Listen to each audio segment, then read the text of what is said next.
spins a web any size. Look out, here comes the Spider-Man. Very excited to do one more special here on Geekscape talking about season 1 of Your Friendly Neighborhood Spider-Man. I'm Christian Blatt from Marvel Movie Talk, and this is our second crossover episode now with the guys from X-Pod 97. And for at least a while, my friend Eric Connor will also be here. For some reason, he's showing Super Grover.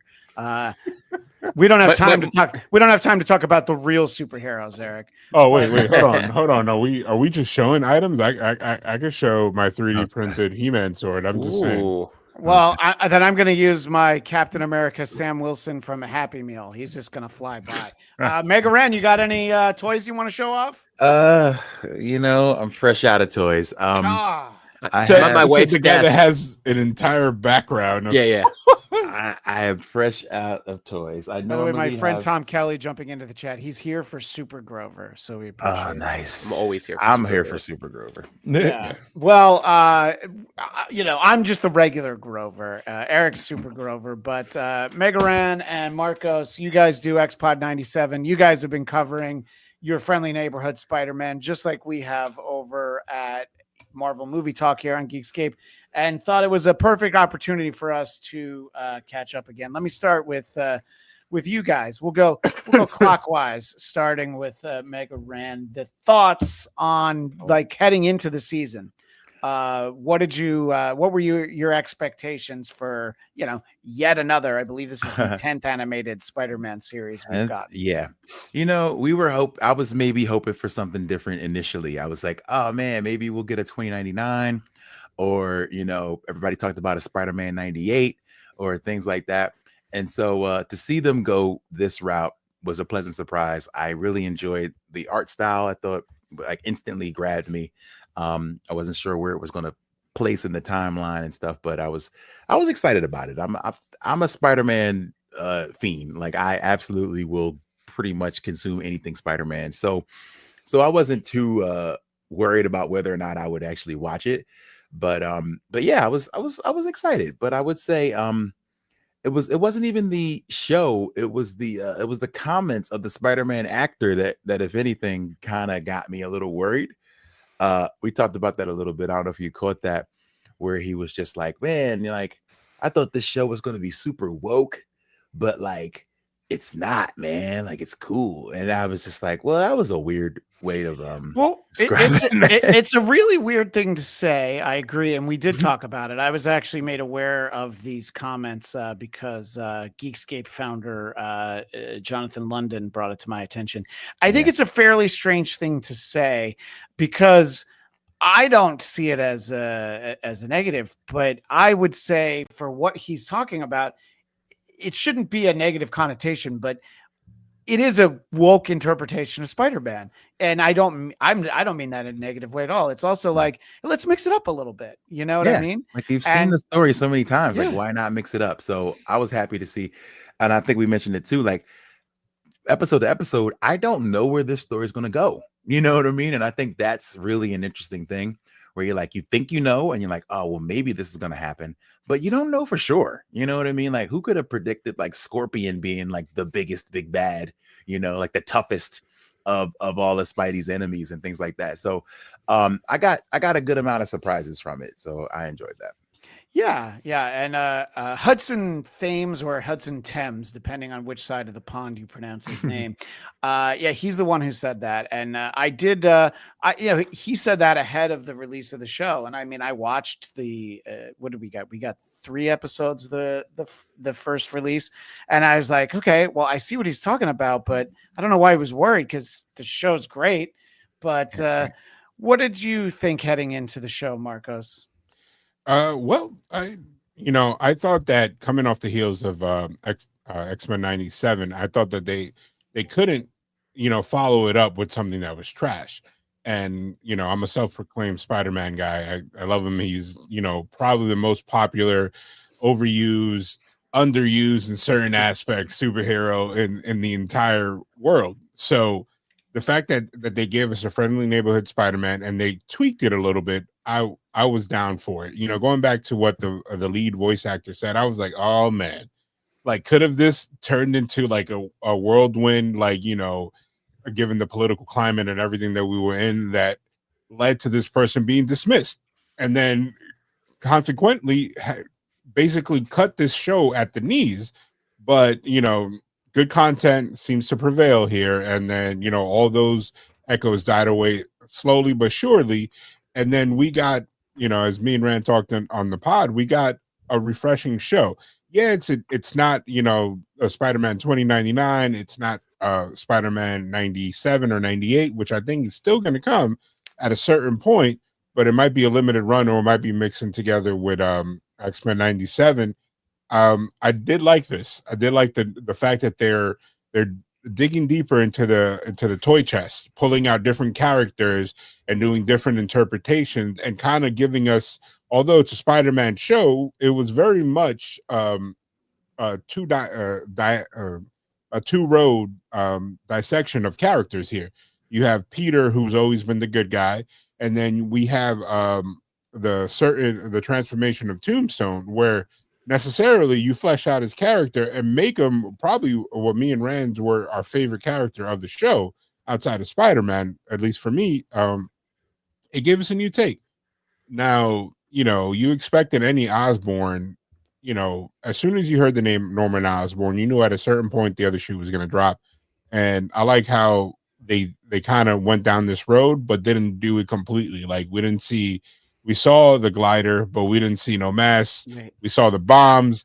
We didn't see all of a sudden, like, oh, I'm dying of something. Can somebody give me a serum? Like, we might get an organic comic book like version of him, not like, like he comes out of nowhere, like, no, I'm crazy now. Like, which I'm happy for. Now, I did not like how they like hit the pedal to the metal in the reveals.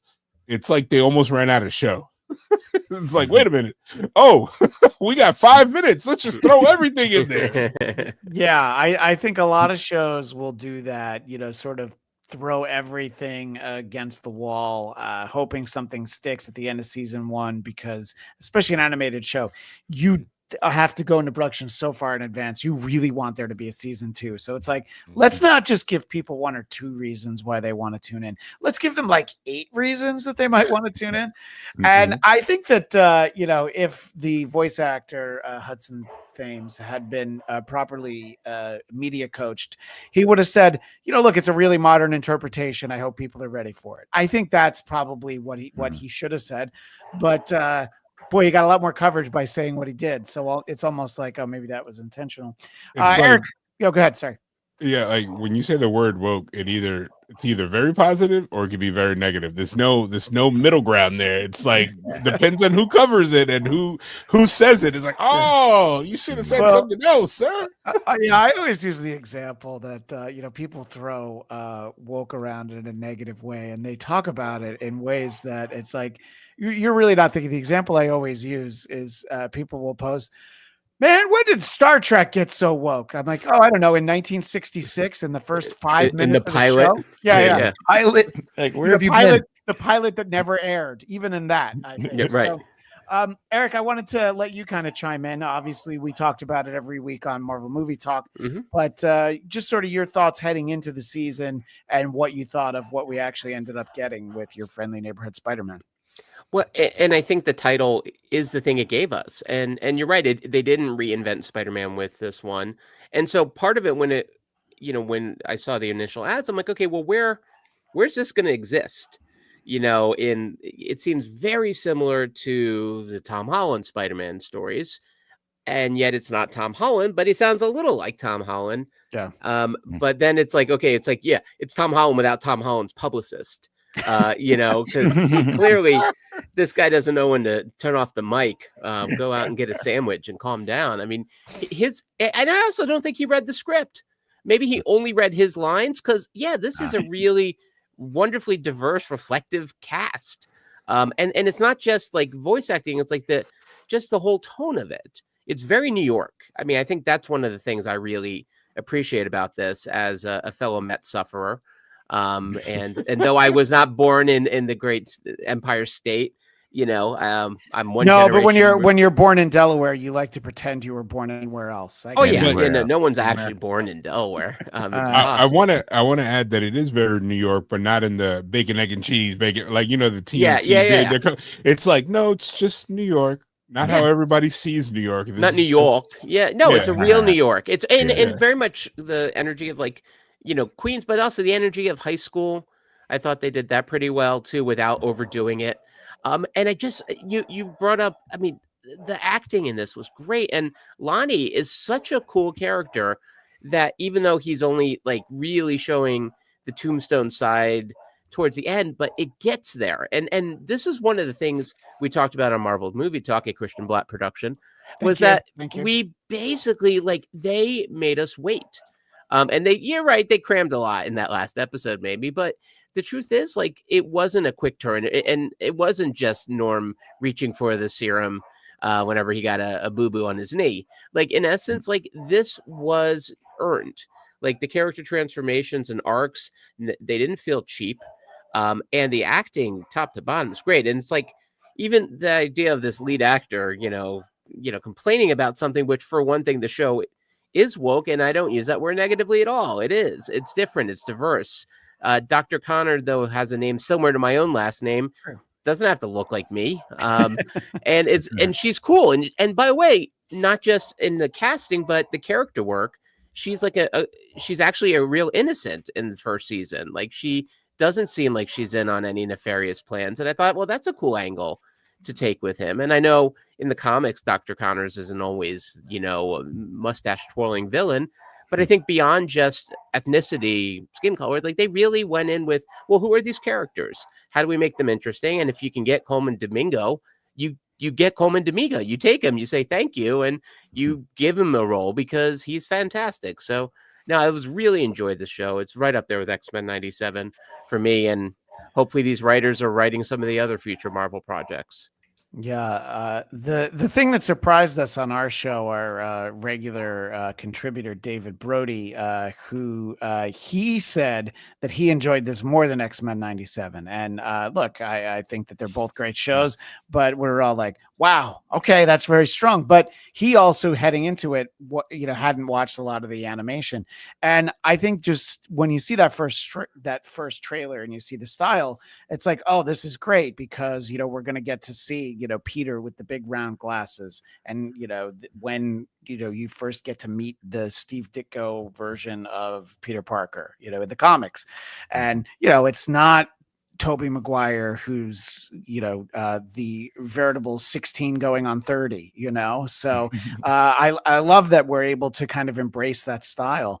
And to what you guys were talking about is that just sort of building Lonnie's story. I mean, early in the season, they take the time to show what it's like for him to go home after school. This is long before, when you have a season, you're able to slowly tell these stories. And, I knew from his name, I'm like, oh my gosh, this poor kid's going to be Tombstone at some point. But the fact that it's like, oh, we're going to take the time and show it to you. And I also like his interaction with Peter, this idea that they were friends. They went to high school together. I think that's a lot of fun. What were some of the things about Tombstone, AKA Lonnie, that stood out for you guys as you talked about it on your show?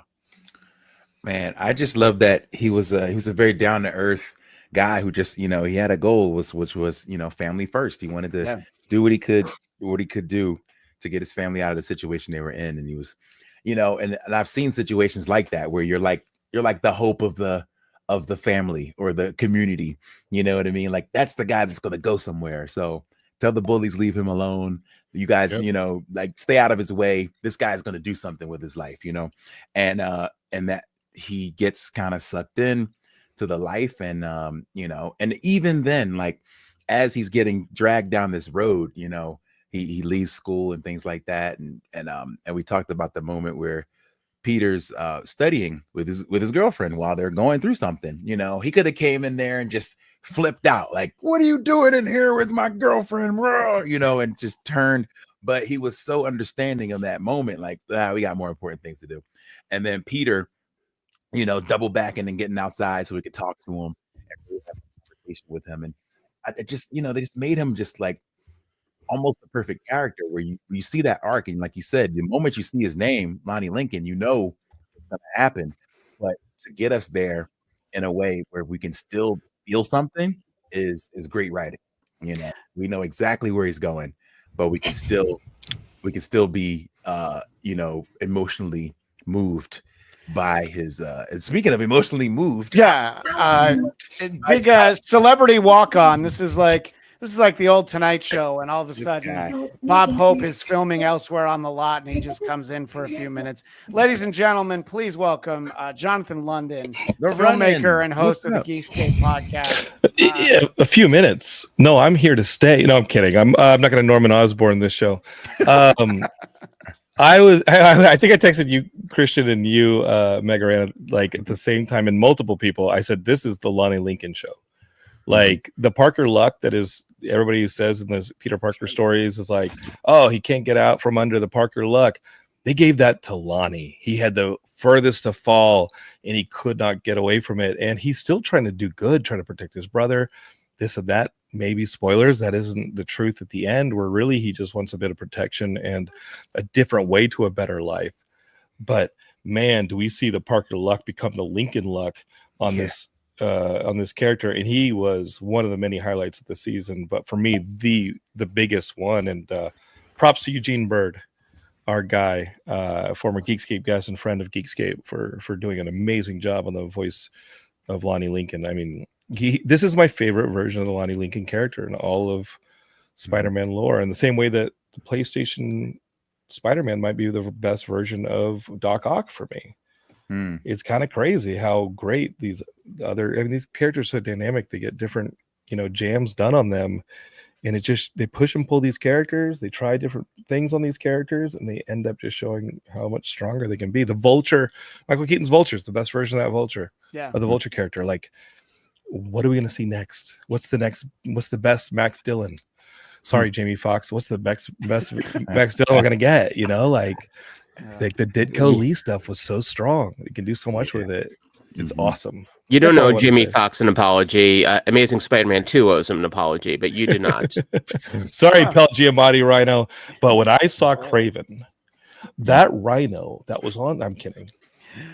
Eric, I know you only have a few more minutes, so And I'm bouncing, guys. I'll leave you to it. I love you guys. No, very much. you can certainly stay as long as you like. Give me pictures of Spider-Man. I'll talk to you later. All right. Pictures of Spider-Man or you're fired. Bye. Well, and obviously the ultimate number one fan of Lonnie Lincoln, Jonathan London. We appreciate him coming in. The timing was perfect. He got to talk about his guy. So Eric, just wanted to let you take a quick moment or two before you have to bid us adieu. I didn't mean for that to rhyme, but there it did. So what just sort of an overall thought before we let you go? Well, as far as like season 2, they've really set up some great cards, and because we know Lonnie so well, then to see him go full Tombstone is going to be like shocking, because he is such a fully developed 3-dimensional character. We get him. I mean, the fact that he's like basically offering himself as tribute so they don't take his brother, right off the bat, it's like, geez, like that is the most sort of tragic villain backstory ever. Now it feels like, because he is such a good guy, and they didn't allow us to see, well, he was always evil. He always had it in him.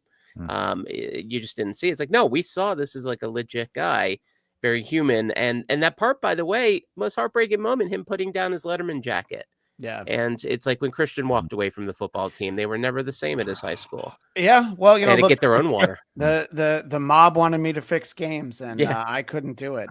They wanted me to win games, and I was not capable of that. So I had to walk away from the team. they say with great power comes great responsibility. Respect. Yeah, which I think that's a great point. Well, you'll be able to see Eric Connor and myself and everyone over on Marvel Movie Talk. For the foreseeable future, we'll be doing Wednesdays at 3 p.m. Eastern, noon Pacific, as we recap weekly the latest episode or episodes of Daredevil Born Again. So Eric, we'll see you on Wednesday, and we appreciate you popping in for a little bit here. Good sharing the screen with you, gents. Be well. Yeah. So I'm glad that you brought up that line because that was such an important moment in the show that with great power comes great respect. And that's actually Harry. That's not who I wanted. We'll talk about Harry. Don't worry about Harry. I wanted Norman to come up on the screen. So there he is. And, and it's like, what I love about this show is that even when you think you know what's coming, it's like, oh no, they kind of take a different turn. Sometimes they go a few different directions and they keep you guessing. And I kind of like this idea that they have Norman Osborn sort of in the Tony Stark role from the Tom Holland films as kind of a mentor. And that's something that they've had in different iterations on other animated series and in the comics. But let me ask you, Marcos, because you brought up the line. And when you hear him say, with great power comes, and then he says great respect, you're like, oh, he would think that. That is actually the way that he sees the world, isn't it, Marcos?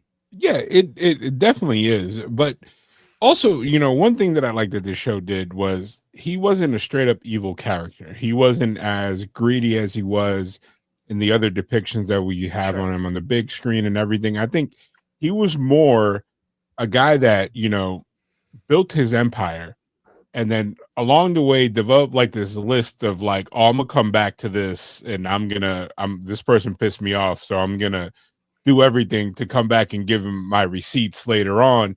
And also I think they didn't give us a full blown, to quote a wrestling term, a heel turn here. Yeah. You were just like, man, I wish this guy made better choices, because even Peter wasn't like, I don't mess with him. He's just like, I don't really trust his vision anymore. Yeah. Because like his whole grand scheme was for the betterment in his mind of the world. It wasn't like he was trying to like fast track a new technology to put it out there. And, I think towards the end, like the hinting of the symbiote and him finding it, I think it was more him. You ever heard the phrase when somebody's a genius, they don't get railed in, they kind of like are left to their own devices. I think him just having this need to know everything and to conquer everything will lead him down a darker path. Like he probably saw the symbiote and he's like, wait a minute, I'm thinking about all these experiments that I could do with it and what I could discover. Like he's one of those guys that's just, he wants more and more. And he might have not started out as a bad person, but I think he's definitely going to end up there. And, I think it's very on brand for him to say the line that he said, because he definitely is about the respect for him, as you saw when his conversation with Doc Ock. It was about respect. It was like this guy probably disrespected him to the point that Octavius did not even remember. But he remembered, and it was like, oh, the moment that he could come back and get the upper hand and throw it in his face, he did. Yeah, I was going to ask you sort of about that dynamic, Mega Ran, when it comes to this idea. And, I talked about a comparison to Tony Stark, but this Norman Osborn isn't that dissimilar than Tony Stark when we meet him in the beginning of Iron Man. He's very focused. He's trying to be the best. He's trying to innovate and do all the things that he's supposed to. This Norman Osborn is not that dissimilar from there. You can see he's singularly focused. We talked on our show that I can't believe that he goes to that prison just to antagonize Otto Octavius. And, I think that that's maybe some breadcrumbs that they're not going to come to fruition until next year. But give us your thoughts on Norman and sort of his interaction with Doc Ock, but also the way that he's kind of taken Peter under not his wing, but his glider. His glider, yeah.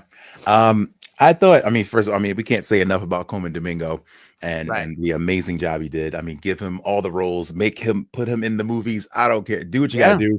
Because this character, Coleman Domingo as this character, is perfect. But I think that what I really like this, like the Tony Stark similarities are there. He's kind of becoming that father figure that maybe Peter doesn't have, and so I think that you really start to feel like, wait, he means well. Like there's a point maybe 4 episodes in where I'm like, wait, when is he gonna turn? Like he's really cares about this guy, Yeah. And so And then I realized, like, of course, like he wants, you know, his brain, he wants his abilities, he wants, you know, all these things. And I thought it was like really well done. I mean, the constant like escalation of him. And I think when we got to the great power comes respect moment where like, okay, he's like, you gotta crush him. And I love how he's just like, you're not strong enough. Like, I don't think you're who I thought you were. You know, he starts to kind of beat Peter down a little bit, being like, I need you to go to that next level. Like, you know, this guy, I need you to kill these guys if they cross you. Like, you can do it. He's you know? like the boxing trainer from hell. It's like, Yeah, he's like, it come on, really you got to get deep, dig deep. Come on, you got to deep. do this a little bit better. Yeah, it's like Cobra Kai on steroids, you know what I mean? Where he's like, no, like no mercy, you know, and he's like, but you know, I want, you know, and I love that the fight that kind of brings that out of him is him losing and almost dying to Scorpion, you know, where he's like, see what happens when you show mercy, like you could die out here, you know. And I think that that's something that the Marvel, especially cartoons, have never really dealt with, is like Peter facing, you know, real doom, you know, and so you get to a point where he's like, I need more from you, or you're not the guy I think you are, you know. I thought that was interesting. And that fight that Peter has with the Scorpion is kind of a real turning point for the season for me, literally, because I had watched every episode up to that point with my 9-year-old son and my 7-year-old daughter, and my 7-year-old daughter gets, you know, scared a little easier. And just for our show, I had to skip ahead. I think that was one of the 3 episode drops that they did, and I was so glad that I watched it without her, because that scene with Scorpion was so much that I feel like we'll all be able to watch it. But it's also like, hey, I'm gonna go get ice cream. Do you want some? And then by the time we come back, the fight will be over. Yeah. But you know, and I think that, and that is no way me being critical of how far this series went, because I think, look, when we all heard Disney was going to do any of this stuff, there was always like, all right. I mean, we talked about the Daredevil show. There was a lot of concern. Like, is it going to be like the Netflix show? I haven't seen it yet, but all indications are, everybody who has seen it is like, it's going to deliver. It's going to be what you want. So I have appreciated how they've been willing to go so far in these animated shows, this, and of course, X-Men 97. And, you know, just really, like I was saying, we had 10 episodes to work with. I mean, they kind of, you know, vomited them on us over the course of like 3 weeks, but still we had 10 episodes. Yep. And we really got to explore some of this stuff. And I thought it was great. And, you know, just sort of getting to see the Scorpion and kind of having him be a different interpretation of him. And he kind of is actually the big bad for the season, the Scorpion, you know, because Norman Osborn, you know, he's still his friend, and Doc Ock got thwarted early on, you know. What did you guys think about the way that Scorpion is portrayed in this? I think the idea that he's a street level guy who just had enough money, and Doc Ock likes getting his tech out there. I thought that was kind of a fun take. What did you guys think? That was cool. I did not expect that. You know, I personally didn't know a whole lot about Scorpion. I remember him coming in and out of different Spider-Man stories that I remember, but I wouldn't call him one of my favorite villains or anything, but they really, you know, turned him into a badass. Something you briefly said about I just have a quick note about the way they vomited these episodes out. Like, I just feel like that maybe, you know, especially as a content creator, it made it hard for us to keep up and recap them. And I don't know if I'm sure there's a reason these people make a lot of money doing what they do. I have a speculation for that. When you're done. Feel like you got 10 episodes. Why not stretch this to 10 weeks and let people enjoy it, react to it, instead of just, oh, here's 2, here's 3, here's 1, here's, you know. I thought that was weird. And then it made it really difficult, as I said, as content creators, when we want to focus in on a moment from a particular episode, and then it's the middle of this 3 episode drop where it's like, you know, it doesn't make as much sense to talk about it. So it made it a little difficult. Maybe that was on purpose. I don't know. But I was just curious, before we get into Scorpion, if anybody had any kind of theories on that. Like, I do. Why not give us a X-Men I week? want to hear Marco's thought. Right. Yeah. All right. So what you got? I think the thought behind it is that they have like last year they were more focused on television in terms of their major drops, and they had weekly content, given with X-Men 97 and how great that went, and then they really had no movie presence last year. This year I think it's flip-flopping, so they're going light on TV outside of Spider-Man and Daredevil, and they're also focusing on movies. And then I think that they wanted Daredevil because they figure their demographic for Daredevil is going to be way bigger than their demographic for your neighborhood Spider-Man. That they want Daredevil for this particular month, which is going to carry the Marvel, good feelings and good vibes from Captain America to Daredevil, which is going to lead us into Fantastic Four, and then that will give us a little break, and then you'll get what is the I'm sorry. Well, Thunderbolt? so Thunderbolts is in May and May, Fantastic Four is in July. But yeah, I mean, to your point, it is kind of like, let's not have it all be at the same time. Maybe give it to you quickly, let you catch your breath before Daredevil. And I mean, look, to me, Disney Plus, just from the business side of things, they have the right approach because Daredevil's going to end, and then the week after that, the Star Wars series Andor comes back. So they're basically daring you to cancel their subscription. Yeah. The Netflix model is like, all right, I need like a week and then I can watch the whole season and then I can cancel it, So I don't know how well that works anymore, that specific model. I can't even remember the last. I haven't canceled Netflix because it's like I believe Netflix relies more on other broader content. It's like it's become like you remember when HBO? I'm that old. When HBO first came out, and people were like, "Oh, this is like an alternative to renting movies," and then they started coming in with their own content. And then it evolved into what's now part of Warner Brothers and HBO Max. That whole thing.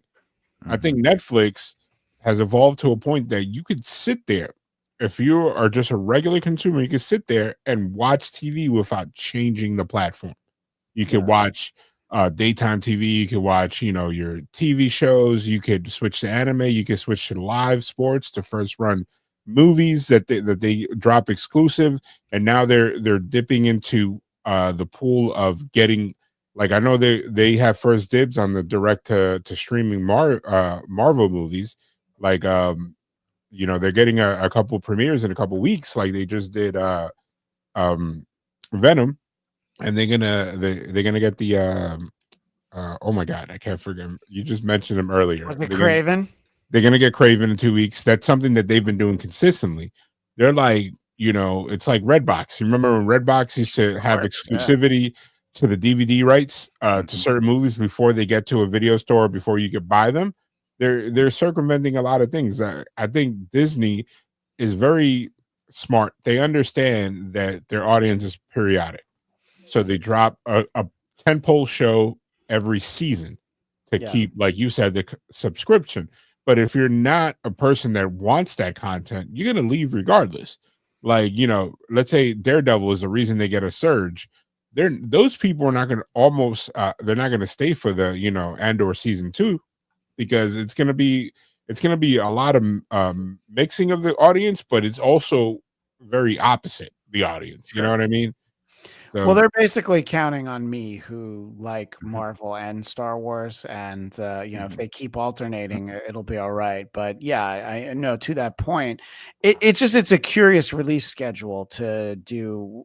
What was it? It was like 3, and then a couple weeks of 2, and then another 3. I don't even remember what they did now. I feel like it was the timeline. They were looking at Daredevil and being like, all right, we got to give it we got to give it enough time to shine, and then the next thing's coming. So, and maybe they didn't have a huge, amount of expectation for Friendly Neighborhood Spider-Man. Like maybe this was one that you wanted to kind of slip under the radar because of maybe the woke accusations and, all the race swapping of characters. Like, there's a lot for people to complain about, I will say.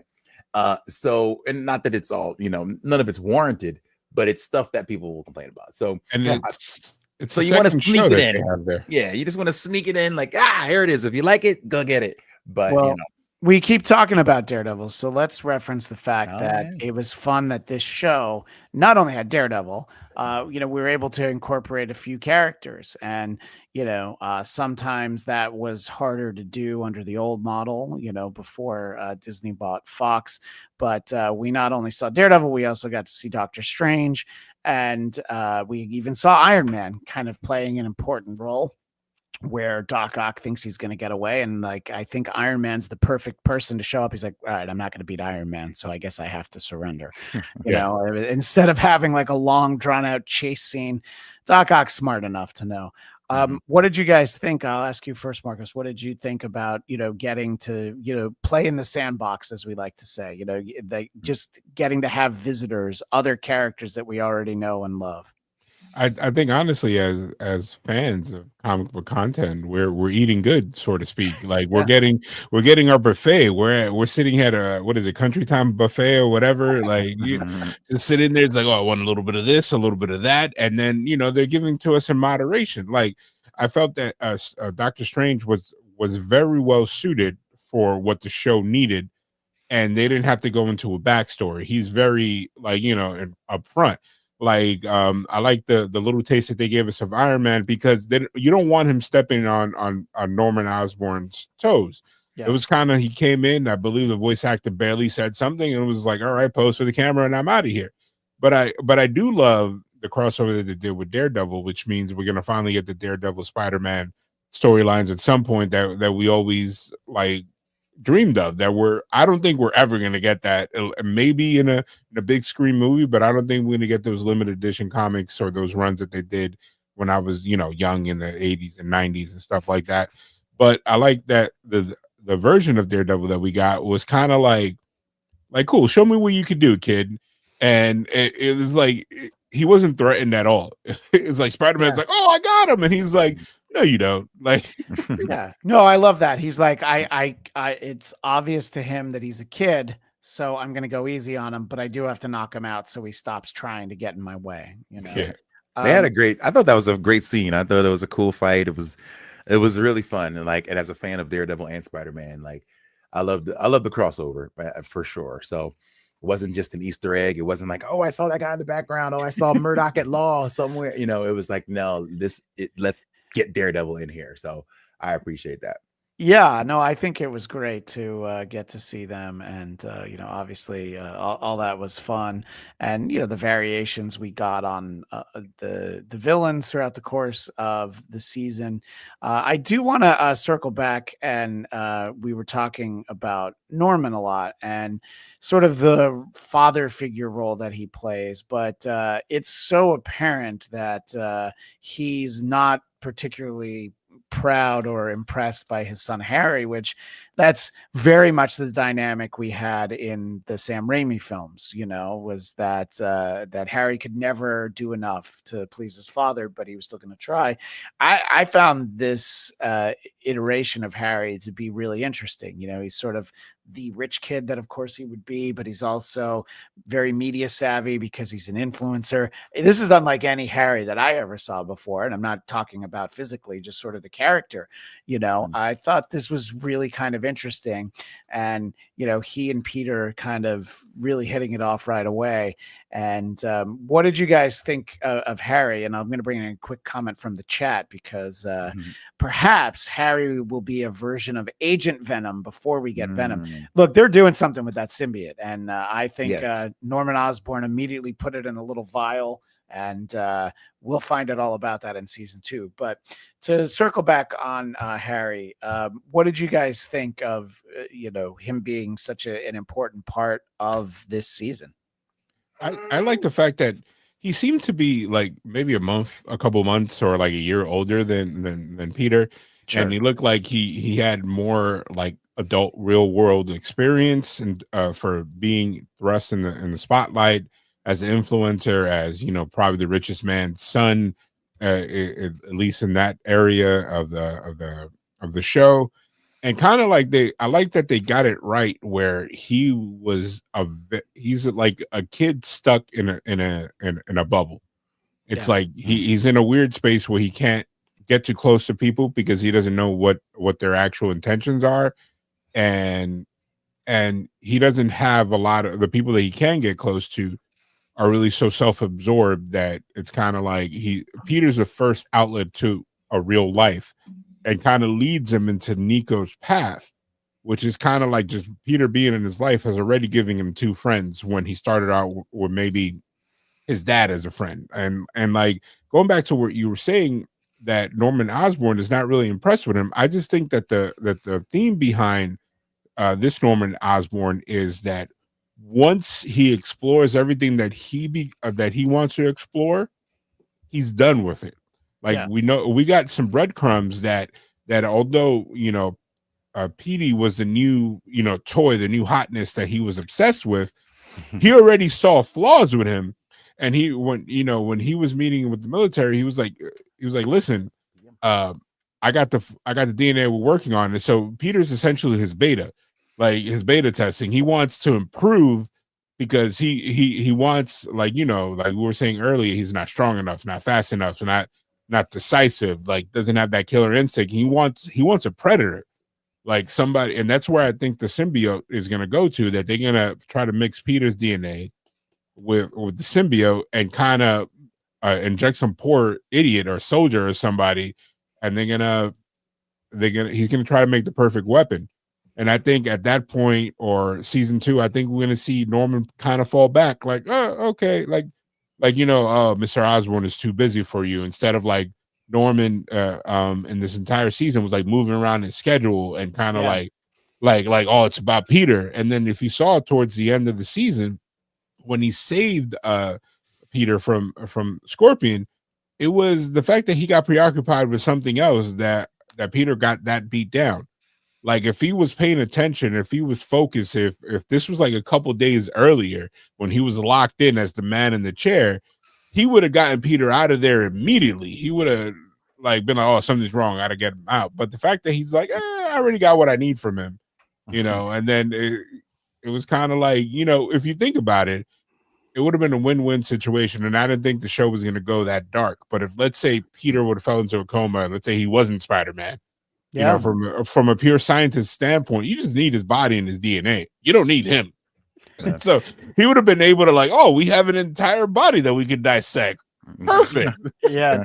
To that point, I would say Norman, this iteration of Norman, and really most Norman Osborns we've ever seen, he's singularly focused on what is most important or most useful to Norman. So he got so easily distracted because all he was trying to do was find Doc Ock. You know what I mean? He wasn't fighting someone himself.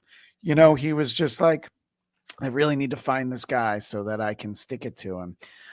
What do you think, Mega Ran, about the family dynamics of the Osborn family? And, I'm glad that that's a Thanksgiving dinner table I've never had to sit down at. Yeah, for real. I love how they had the moment where he's like, no, we're gonna have this talk, and like, Harry thinks he's gonna be in on the talk, and then he's like, I'm not going anywhere, and then he's like, next scene, you're outside the door. He's in the hallway. Yeah, it's like, no.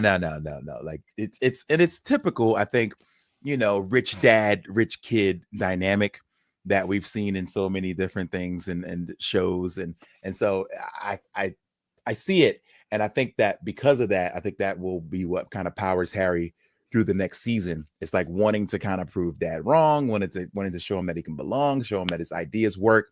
And I think the web program will be the kind of the manifestation of that. And I'm curious to see where that goes. But yeah, the family dynamic is interesting, but it's where I expected it to be. I don't know. I don't think I loved Harry as a character in the first season. I thought he was all right.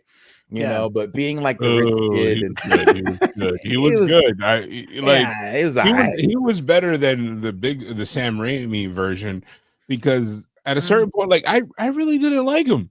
Like at the time, we all loved the actor that played him, but I didn't think they wrote his character well. Like he was annoying. It was like this guy's like a fake friend. It's like, come on, Peter, and it's like, I don't know, man. You have a faraway stare that I don't really trust here. I guess I'm still fresh off the PlayStation 1, which I think was phenomenal and in so many different ways.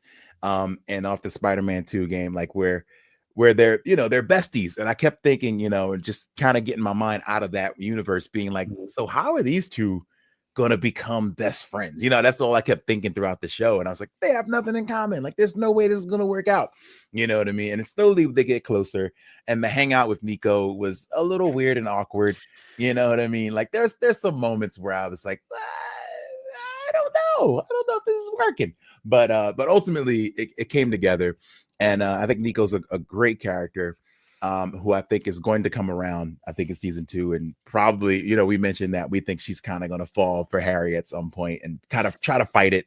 But didn't they establish that she likes girls though? I mean, they didn't. They okay. like they didn't come out with your face. I know what you're talking about. They put subtleties out there. There's a moment, where I think that it was kind of hinted. But she's really obsessed with him though. So, but like not in like, oh, I hate like him. I like, but it's kind of like the maybe pictures that she kept showing. So maybe it won't become a romantic thing, but yeah, I think I like Nico's character a lot too, and I'm very curious to see where it goes with her, her powers and being able to talk to her mother and all those things, and I want to see where that goes as well. But what I like most about this is, like I said, I don't know where things are going to go. Like, you think, like, all right, so who's going to be Venom? How's going to happen? One argument I saw going back to Lonnie was like, okay, if he's this series in this universe is Flash Thompson, then he should be a bully, and he's not. You know what I mean? And I was like, well, no, he doesn't have to be a bully. But they're like, but he's a jock, and I think the bullying of Peter by Flash is what kind of helps Peter develop. He knows he can beat Flash, but he's exercising restraint. So I think that is probably the one change where I feel like it could have helped with some character development as well.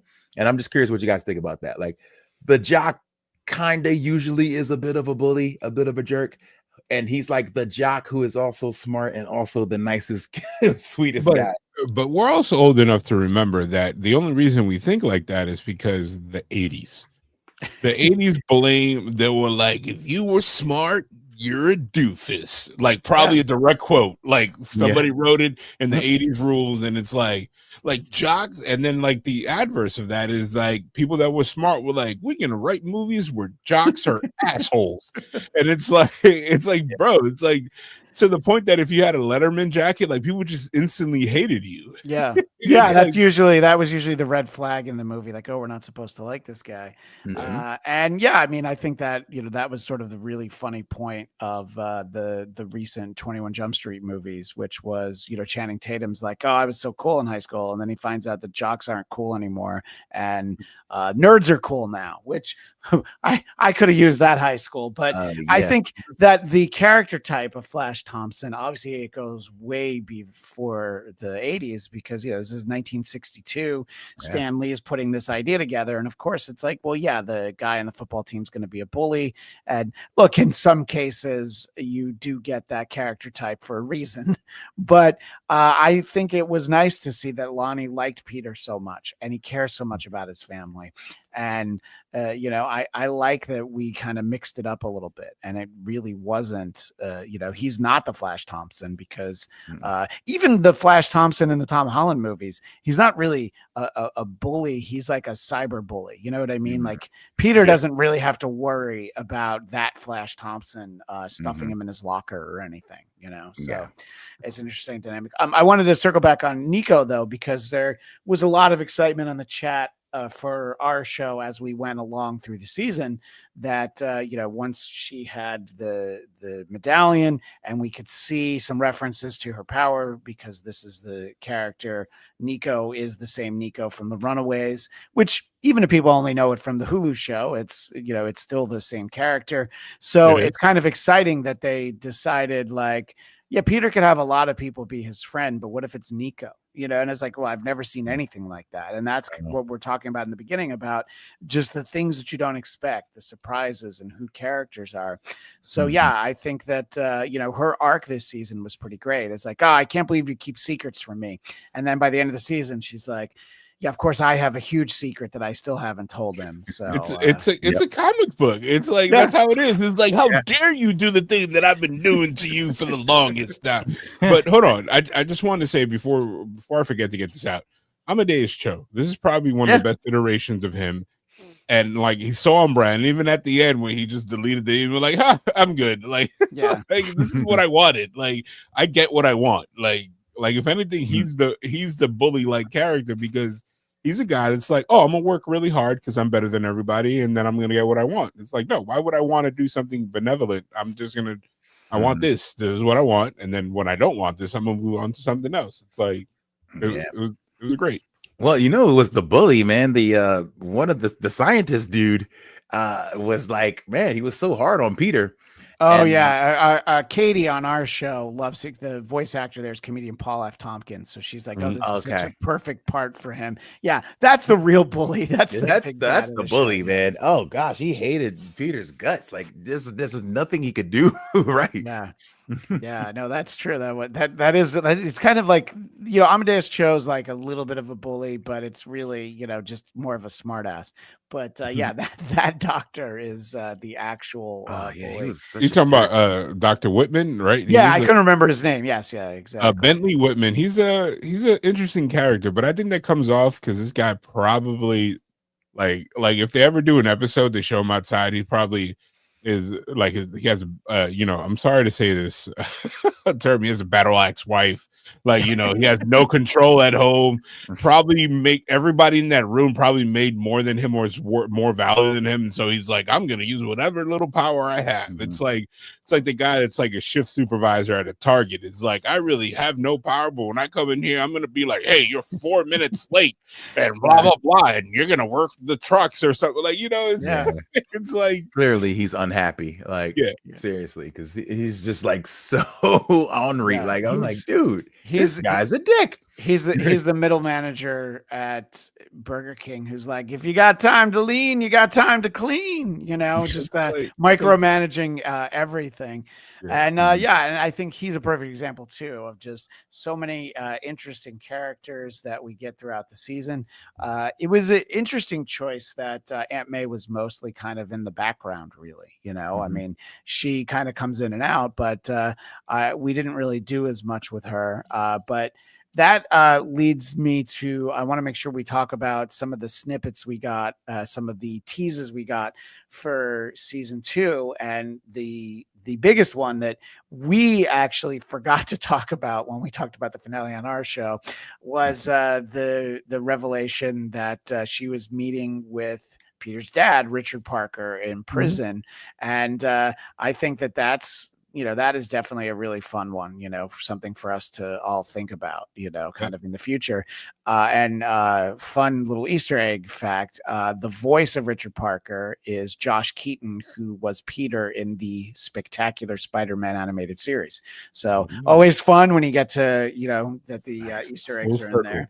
Yeah. That's So I think that's great. Look, my iteration of Spider-Man that I read in the comics was before they ever had his parents show up alive, having been spies and all that. And, you know, I know that they teased it in the Andrew Garfield movies. I mean, the opening of the second one is clearly setting up a story we never got. So I haven't seen as much. So my expectation for that is, well, literally can be anything. You know, is his mom still alive too? We don't know. What were you going to say, Marcos? I was gonna say, are we gonna finally see the epic conclusion or the fleshing out of that amazing story that the Amazing Spider-Man gave us? We talked about it in our pod, and I was like, I really don't need this. Like, I thought, like the reveal to me that would have been like crazy, and then I guess they would have the pickaxes and the torches when it came out, and then burning the marble. If that would have been Uncle Ben. Like, dude, I thought it was for a second. I did too. That's what I thought was about to happen. I'm like, wow, they really are going for something different. Because like they never said like Uncle Ben died. Just like, oh, Ben's not around. You need someone like him that you could trust. Yeah, and we talk about in our backgrounds, you know, when somebody's not around, they can either be dead or they can just be in jail. They could just be in jail. Yeah, he went away for a while, you know. Like, went to school or to the army. I don't know, went somewhere. But Like- yeah, that was usually a code for prison. And you know what? I know people. Oh my God, X said every social media platform would have just erupted. Like Yeah. what?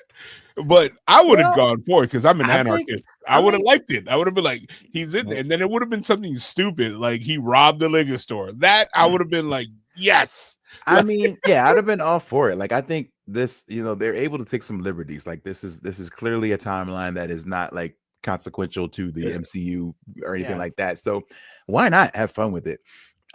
Yeah, we talked about it a lot, being like, well, what happened in this that doesn't affect this, so why not? You know what I mean? Yeah, fun. and one of the things we talked about when we started talking about the first one was that this was originally developed as it wasn't going to be voiced by Tom Holland, but it was going to be in MCU continuity, and it was originally called, I think, Amazing Spider-Man Freshman Year. So it was going to be him with the less fancy costume, which we do get in this series, and before he gets to know Tony Stark, so but you would have been held to like all this established stuff, and that's why it's great that you're having Doctor Strange come in, you're having Daredevil come in, and that I think really frees it up to bring in characters that maybe people aren't even looking for, which is the reveal of Finesse, having worked with Daredevil. And it's like, all right, great. Like, just give me all of it. I don't care. It was the same way with X-Men 97, where you thought you knew what was coming up. Cause like, well, I've read enough comics that I know what this story is. And they're like, no, actually, They're it's like, no, you other don't. thing." Yeah. They're like, yeah, we read comics like, no, you too. And no, we're not going to tell those stories again. So, it's no one thing that I think that the Spider-Verse series brought to us was the idea of the canon event, and that you were supposed to Spider-Man is supposed to experience a tragedy to become Spider-Man. So is that out of the window in this universe? Like, I mean, he hasn't. I think right? Like his uncle. I mean, Uncle Ben's gone, so that happened, I guess. Like they I don't know if you noticed, they like tiptoed about it. Like they don't talk about it. They never said, oh, he's dead. It's like he's gone. yeah. Like, his friends never asked him, like Lonnie never asked him, you would have thought, or even Harry, because they just don't really know him and they've had time to talk. Like, I believe Peter, when he was talking to Harry, he said, yeah, my parents are not there. Like, he referenced that they passed away, but it wasn't like, and it was kind of like, oh, okay, let's talk about something else. Like, you can have some liberties with it, and it's like, if this is already something that we know is not completely canon to what the MCU is doing, they could have gone a different way. Be creative. Like, I'm not saying all of a sudden he's like, what, Spider-Man flies now and he has a cape, but it's a Uncle Ben, like literally, he's already Spider-Man. So you didn't retell the whole thing. He didn't have the tragedy, so he could just be in jail. You could have him in jail instead of going to this weird thing that we're gonna have with his dad. That I really hope is not that they're spies, because then it's like you're not a great spy if you are in jail and you're in regular jail, because Aunt May's not going to a federal facility like taking 5 buses. Yeah. He's a petty criminal. He's like Uncle Aaron in the Miles Morales story. The Prowler, the Prowler, exactly. What if he's the Prowler? Yeah. What if Richard Parker, his half brother, just flip everything? Miles. What if Richard Parker is undercover in jail? What about that? No, oh god. But yeah, no, and look, it'll be interesting. And look, we could get the canon event in season 2. Like, his high school got destroyed, which I don't know about you guys, but I don't know how upset I would have been as a kid. No kid. That's no tragedy to any kid. I would have been like, all right, great. Cool. Well, it needed to happen because the school, as far as I could tell, and I tried to research this, it was in like the city. So the whole thing would have not taken place in Manhattan. It would have taken place in the city. In Queens. It would have taken place in Manhattan. Right. Yeah. And there have been other animated series, the most recent one, which was on Disney XD, where they went to sort of a variation on that school, which kind of comes from the comics. And, that one had, other Spider characters in it as well. So, and who knows? Maybe next season that school's reopened now, and that'll throw us another curveball. I want to ask you a question, Christian. Who do you think picked up the spider? Because I thought they were going to pull that into the thing. Yeah. I was like, they didn't tell us. or either they forgot, or this is No, on I purpose. see. Here's the thing. I don't think they forgot because somebody would have been watching that first episode for quality control, and at some point been like, "Hey, what happens with the spider?" So yeah, I think that somebody on our show at first thought Nico had gotten it, but I'm like, no, Nico doesn't have that spider. And could it be somebody who's got like the spider is like inside a jacket and they didn't even realize it? They didn't get bit by it, maybe not for like a couple days. So yeah, I wonder what character that's going to be. I mean, I feel like you could get one of the various iterations of Spider-Woman, sort of one of those characters, or another theory is someone that it was announced would be in season 2. Not that character, but it is always possible because it was announced by the showrunner and writer Jeff Trammell that season 2 is going to have Gwen Stacy, but not just Gwen Stacy. There'll also be Ghost Spider. So who knows? Who knows? Does that tie into the spider, or is it another character? And my buddy Daniel Drew, who always watches our show carefully, I still hope it's Cindy Moon who has the spider. Ooh. And and he's sort of a step behind me, but it's really just a step ahead of me, and I'm only reading it now. Maybe Gwen will be at the new school when it opens, but so. That's my vote. What do you guys think? Who do you think might have gotten bit by the spider? Could it have been a Spider-Woman, or was Miles Morales hanging around at that point? I don't know. I feel like correct me if I'm wrong, because maybe I'm remembering it wrong. I feel like somebody picked it up and put it in a jar, didn't they? Or it just crawled onto somebody's other person. That's the way I remember it, crawling onto somebody's jacket or backpack, and we just didn't see who it was. But I would have to rewatch it because if you said you were certain somebody put it in a jar, in a vial, I'm like, yeah, you're probably right. I don't remember well enough. And that's why I thought it was Peter. Peter was probably or like he might have passed out and then woke up like, wait a minute, like what the hell is this? Because he definitely, my sense, he definitely saw that a spider bit him, right? And he referenced it. But I feel like that's something that doesn't fall by the wayside. Like you said, I think Marvel has been doing this for so many decades that they're not going to be don't worry about that. Yeah, I think that's the cliffhanger at the end of episode 1 in season 2 or something. Yeah, it'll come back to us, and maybe it's Gwen. I don't know, but yeah, I wouldn't even begin to want to guess because this is like things can go in so many directions. Or maybe we get Ben Reilly. Who knows? I don't know. That's true. This Peter's clone, that Ben Reilly. Yeah, there's so many stories they can get to, and I hope they at least give the show enough years to cover it. I think it'll be interesting to see. But to you guys' point, they've been telling just Spider-Man stories for 62 years, so there's a lot of things to pull from. There's a lot of characters we can see, and villains, friends, foes, and let's see. Daniel Drew is usually, at least I don't know if you guys have somebody for your show, but he's the one that it's almost like I don't need Wikipedia because I have this Daniel Drew. He's a great fan. I actually got to meet him at San Diego Comic-Con. You got Danielpedia. Yeah, right. Exactly. I'm gonna call you Danielpedia. So it was on the back of his neck. He didn't know what happened. Really, he brushed away his neck. But I don't know if he saw the spider. It did crawl onto another backpack. Okay, so that part of it we know. And he only says Cindy because normally Peter and her get bitten by the same spider. So logically, that could be it. Okay. Look, I'm excited. We're not getting another season of X-Men 97 until probably spring of next year. They're saying now, spring of 2026. So I feel like this show, it'll be later than that. Because we got it almost a year later, but just don't take so long, but take long enough if you feel like the show needs it to be better. This Daredevil Born Again show was supposed to have happened much earlier. They were going to give us 18 episodes, and they're like, hey, how about 9? And I'm like, I'd rather you make a great 9 than like a good 6 and a 12 that you're like, meh.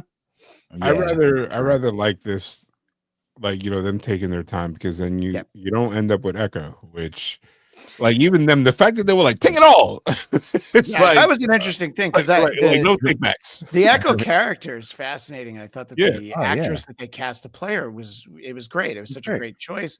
And we get Fisk back, and for some reason he's wearing Hawaiian shirts. Or no, that was in Hawkeye. I think that he was wearing Hawaii. Anyway, Mhm. we get Fisk back in a way, and I think we're gonna get him back for real on Daredevil Born Again.